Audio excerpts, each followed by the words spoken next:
Olá pessoal, bom dia para vocês. Tudo bom aí com os senhores? Espero que sim.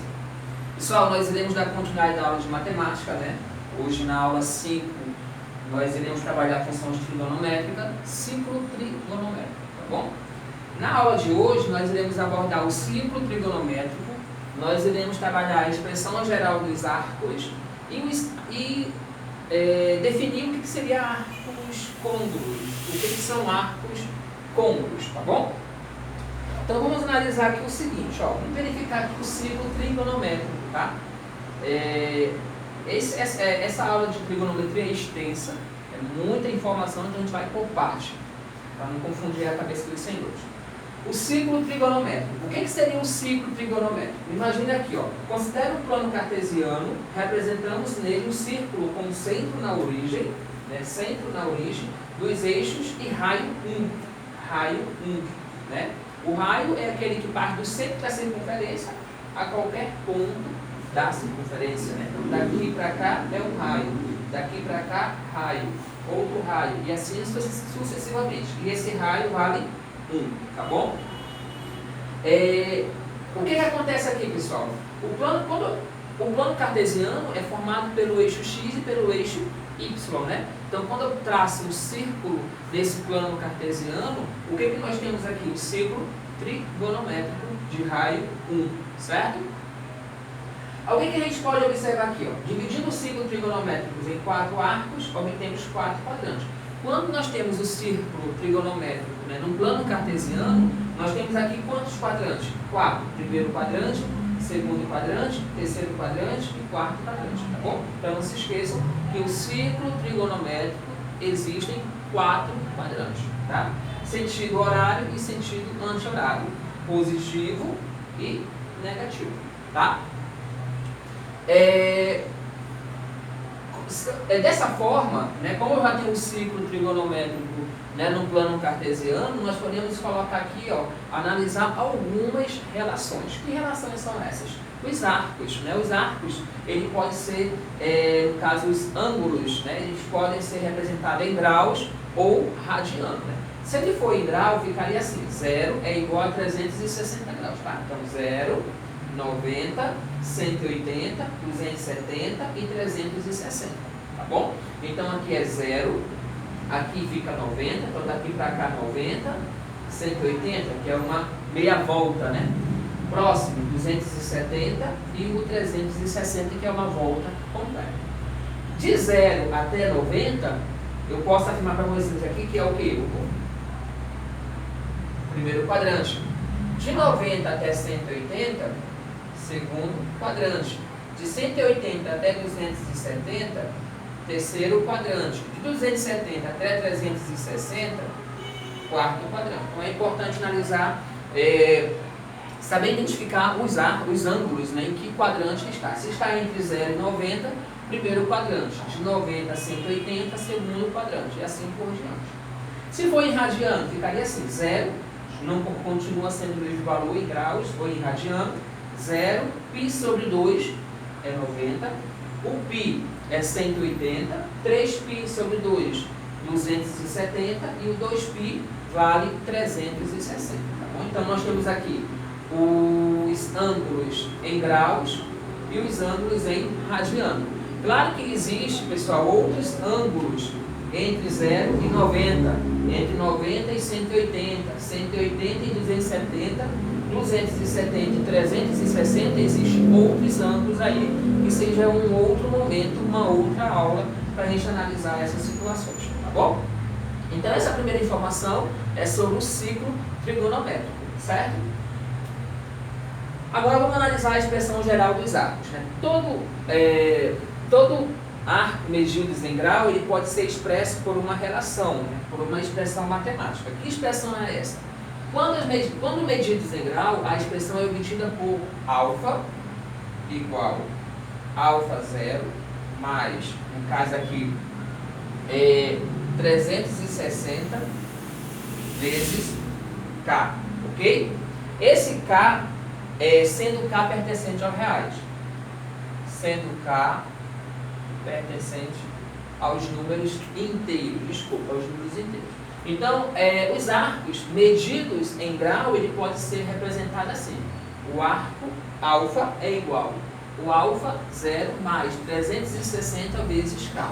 Quem é esse alfa 0? Esse alfa 0, pessoal, é denominada a primeira determinação positiva, tá bom? E essa primeira determinação positiva está entre 0 e 180. Quem é esse K? É o número de voltas que ele deu no ciclo trigonométrico. Por exemplo, quando eu tenho um ângulo de 200 graus, ele não deu nenhuma volta, né? Um ângulo de 360, ele deu uma volta. Um ângulo de 720, deu 2 voltas, e assim por diante. Passou de 360, a gente tem que analisar quantas voltas completas ele deu no ciclo trigonométrico. E isso aí a gente vai ver melhor nas aplicações desse conteúdo, tá bom? Então essa expressão aqui representa quantos graus, no caso aí as expressões são representadas em graus. Quando medidos em radiano, a expressão geral dos arcos é obtida por outra relação, mas não vai mudar. Alfa é igual a alfa 0 mais 2K π. Ok? Certinho aqui? Fazer o seguinte, fazer assim. K vezes 2π. Né? Sendo, no caso aqui, o K pertencente aos reais. Então, se ele é representado em graus, vai ficar alfa igual a alfa 0 mais 360 graus vezes K. Esse K ele pode ser positivo, pode ser negativo. Se ele está representado em radiano, como é que ficaria? Alfa é igual a alfa 0 mais K vezes 2π. Né? Por quê? Porque 2π vale 360 graus. Certo? Então, a gente vai verificar isso aqui com obter a expressão geral do arco, né? Usando uma dessas relações. Se for em grau, usa essa. Se for em radiano, você vai usar essa outra relação. Lembrando que o alfa 0 é a primeira determinação positiva e o K é o número de volta que ele deu no ciclo trigonométrico. Tá bom? Tranquilo? Próximo tópico.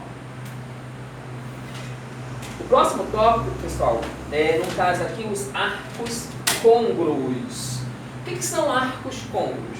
São aqueles que possuem a mesma origem e a mesma extremidade, em que a diferença entre eles é um múltiplo de 360. Então, para ele ser um arco côngruo, a diferença entre esses dois arcos tem que ser um múltiplo de 360, ou seja, 2π radiano. Como assim, professor? Vamos analisar o seguinte. 1840 e 40 graus são côngruos. Ele está afirmando que são arcos côngruos. Por quê? Vamos fazer a diferença entre esses dois arcos.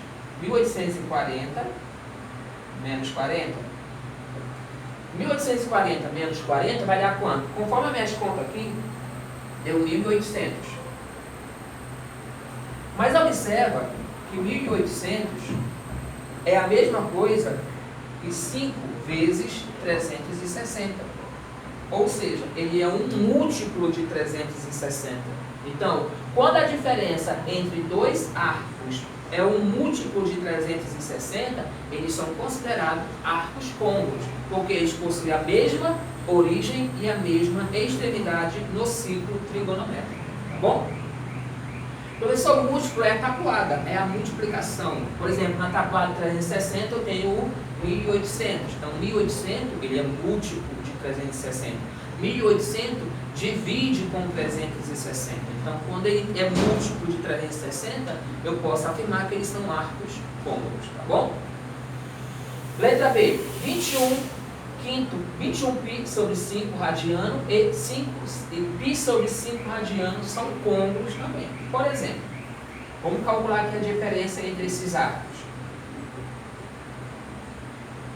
Vamos diminuir aqui. Se os denominadores são iguais, o que tu faz? Repete o denominador. É isso? Opa, deixa eu ajeitar aqui melhor. Repete o denominador. 21π menos π dá quanto? Dá 20π. Certo? Agora 20π dividido por 5 dá quanto? 4π. Certo? Agora observa aqui. 4π o quê? Radiano. Certo? Observa que esse 4π, né, esse 4π aqui, ó, vou colocar aqui, 4π é a mesma coisa que 2 vezes 2π radiano. Certo? Então 4π é o que? É um múltiplo, né? No caso aqui, de 2π radiano. Certo? Então se ele é um múltiplo de 2π radiano, ele é considerado arcos côncavos. Certo? Deu para entender aí? Bem fácil você analisar se eles são arcos côncavos ou não. Nesse caso aqui, ó, 4π dividido para 2π vai dar 2. Né? 1800 dividido por 360 vai dar quanto? 5. Então, quando é múltiplo, quando há uma divisão entre esses números, então isso significa que esses arcos são côncavos, para vocês entenderem melhor essa situação. Mas não se esqueçam que a diferença entre ele, o resultado, né, a diferença entre esses dois arcos tem que ser um múltiplo de 360 ou 2π radiano, para poder ser arcos côncavos, certo? Não se esqueça da expressão geral dos arcos, representado em grau e representado em radiano. Lembrando que o ciclo trigonométrico tem 4 quadrantes, né? Primeiro, segundo, terceiro e quarto quadrante. Não se esqueça dessas informações que nós iremos precisar nas aplicações do próximo vídeo. Então vocês terão mais um vídeo, porém de exercícios resolvidos, tá bom? Então eu espero que vocês tenham entendido essa parte do ciclo trigonométrico, a expressão geral dos arcos e os arcos côncavos. Tá bom, pessoal? Tchau, tchau. E até a próxima aula, se Deus quiser. Tá bom? Tchau, gente. Estudem.